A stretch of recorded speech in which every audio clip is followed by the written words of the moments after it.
Oh boy. Oh boy. Oh boy. Once I see these pictures, dude, and they start putting, and once I start seeing like kids and pictures and shit, I already know sort of where the story's going, and it's never good. It's never good. Mm-mm. All right.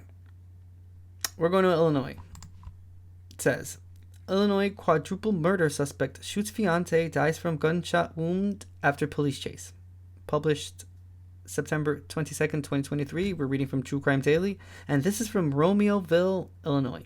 It says, a 32-year-old man wanted for allegedly killing a family of 4 and their 2 dogs died Wednesday after purportedly shooting himself in the head following a car chase in Oklahoma. On Sunday, September 17th, at around 8:45 p.m., Romeoville police received a call about conducting a welfare check at a home on the 500 block of Concord Avenue because the caller's relative did not show up for work earlier that day and was not answering calls. Police arrived at the residence and found Alberto Rolón, Zoraida Bartolomé, and their 2 children deceased with gunshot wounds. Police believe the slaying occurred between 9 p.m. Saturday and 5 a.m. Sunday. WGN-TV reports the children were 7 and 9-year-old. The family's 3 dogs were also killed. In a press conference, Romeoville Deputy Police Chief Chris Burns said detectives have an idea about a possible motive, but did not elaborate. Romeoville police identified Nathaniel Hewitt Jr. as a credible suspect and said he was traveling with a female who was later reported missing to the Streamwood Police Department. Romeoville police issued a statewide bulletin about Huey. A license plate reader in Catoosa, Oklahoma, located Huey's vehicle September 20th and tried to conduct a traffic stop. Huey and the female fled the scene but soon crashed. The car caught on fire as a result. Catoosa police officers approached the car and heard what sounded like 2 gunshots. Police went to the vehicle and found Huey deceased from a gunshot wound in the driver's seat and the female injured in the passenger seat. Medics transported the woman to the hospital in critical condition. John Paul Ivick, the female victim's attorney, identified her as Ermelinda Palomo. Huey and Palomo had been in a long-term relationship and were engaged. She died from a gunshot wound to the head, and her death has been ruled a homicide. According to Ivick, Palomo was without a shadow of a doubt not involved in the killings because she was home sleeping when they occurred. She reportedly sent concerning text messages to family members, such as, "I love you, take care of my grandbabies." One of Palomo's children described Huey as a very angry man, according to NBC News. A second daughter said he was very dangerous and a huge manipulator. Told you. As soon as I see that picture, dude, and it's...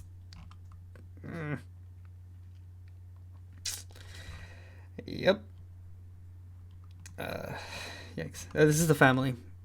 So this is the picture. You just saw it when I clicked on it.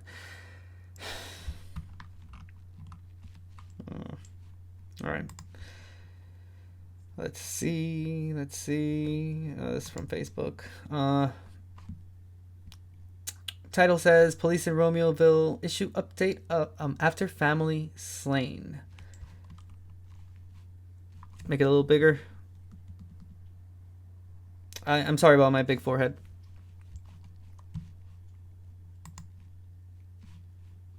The victims on September 17th, the Romeoville Police Department had developed a person of interest. That person of interest is 31-year-old Nathaniel Huey Jr. of Streamwood, Illinois. A second person, a female with a relationship to Huey, was also identified as a person of interest. In the evening hours of September 19th, the female person of interest was reported by family as a missing endangered person out of Streamwood, Illinois, and entered into the law enforcement agency's data system. Later that same evening, the Romeoville Police Department distributed a statewide bulletin to law enforcement agencies, believing Huey to be a credible suspect in this investigation. This morning, acting on a digital license plate reader alert, The Catoosa, Oklahoma Police Department was alerted to the presence of the suspect vehicle in their jurisdiction. Acting on this alert, local authorities located the vehicle and attempted to conduct a traffic stop. The vehicle immediately attempted to elude the officers, resulting in a single-car crash of the suspect vehicle, causing the vehicle to catch on fire. Officers on scene heard two noises believed to be gunshots. A female with a gunshot wound was located and removed from the passenger side of the vehicle and is listed in critical condition. A male, also with a gunshot wound, was located deceased in the driver's seat of the vehicle. This is still an active and evolving investigation, and this portion of the incident is still unfolding. We appreciate the public's cooperation and assistance, and I will take a couple of questions. Do we know why these two may have had designs in this family? I'm sorry, I didn't hear you. Do we know what the motive may be in this case? We have developed, evidence has shown us a nexus between our suspect and the victims, as well as a possible motive. Wow. It's crazy. Not at this time. This is still an active investigation with a sensitivity to it. So the main suspect is dead, or the person of interest, I should say. The Catoosa, Oklahoma Police Department and the Oklahoma State Police are still conducting an investigation. This literally just happened very recently. So until the conclusion of their investigation and notification of family, we have not made any identifications yet. So that's right when you saw that car that you were searching for, the license plate as well was pulled over and led to those events? Correct. Were weapons recovered at the scene other than the weapon used to inflict the two gunshot wounds? This is still an active, ongoing investigation, and we are not releasing that information at this time. I'm sorry, you said Catoosa, Oklahoma. I believe it is Catoosa, yes, Catoosa, Oklahoma. Can you spell that for me? Catoosa. Are you looking for anyone else or not? Nothing in our investigation to this point leads us to believe that there were any other suspects. Thank you very much. Thank you, Chief. Appreciate it. Wow. Why even hold a press conference if you don't have like answers to the questions that they're asking you? It's pretty fucking important. Let's see. This is an actual news report. This is from NBCnews.com.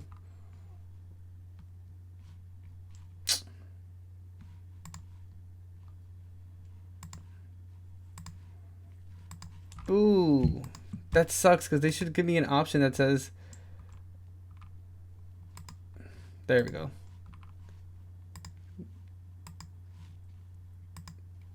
Why do they need my support? They're a multi-million-dollar company.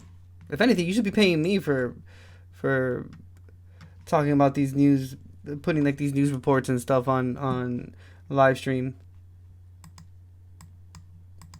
Okay, that's a little loud. Sorry, I don't control the audio from websites. We've had very, very bad experiences with some of these news videos because some of them are, well, I think the ones normally from like NBC are a little better with audio, but wow, we've had some from Fox that, holy shit, dude, those, the audio is pretty horrendous. So I try my best to not have it sound so loud, but let me know in chat if you don't hear it, can't hear it very well. The video we just saw, I couldn't put the volume anymore, but with this one I'll put it up a little more as the video progresses. All is quiet Thursday night at the Streamwood home once shared by murder suspect Nathaniel Huey and his fiancée Ermelinda Palomo. The couple connected to the quadruple murder of a young family in Romeoville over the weekend. Tonight we know that Huey owned a security company that was dissolved earlier this month. We also know that Palomo's family believes she, with no criminal history, was also a victim. She communicated with members of her family, telling them such things as, "I love you, take care of my grandbabies." In fact, the attorney shed light on a dark series of events that happened after the family of four and their 3 dogs were found shot to death in Romeoville on Sunday morning by police on a well-being check. Palomo's phone and Find My Phone app were shut off Tuesday night, and that's when her concerned family reported her in danger and missing. We know without a shadow of a doubt that at the time of the murders in Romeoville, Ermelinda was home sleeping. The family wants to make it clear that Ermelinda had nothing to do with the murders in Romeoville. Oklahoma police explain both Huey and Paloma were involved in a crash and shooting inside their car in Catoosa, Oklahoma on Wednesday. They were caught thanks to a flock license plate reader at a nearby shopping center.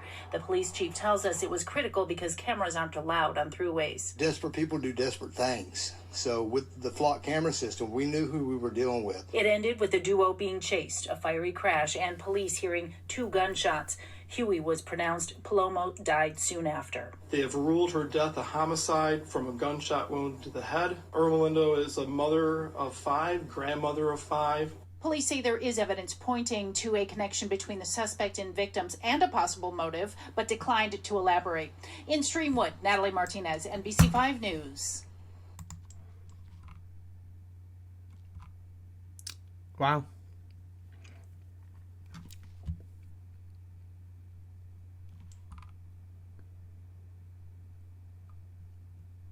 I'm just so okay. I was a bit confused. I just thought the person that was the woman that was in the car was just some random woman, but yeah, I guess they explained it a little better now. And the person, Alberto Horlong and Zoraida Bartolome, are the parents of the 2 boys. So they are the people in the picture. I'm sorry, I was a bit confused there. I didn't put 2 and 2 together. Wow.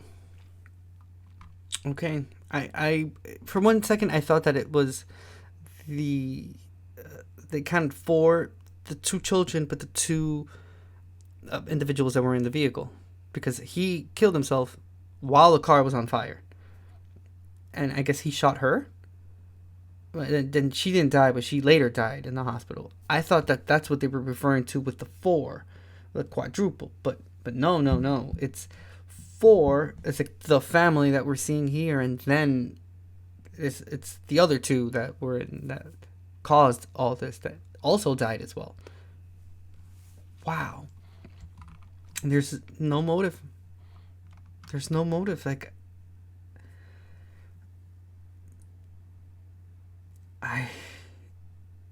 wow.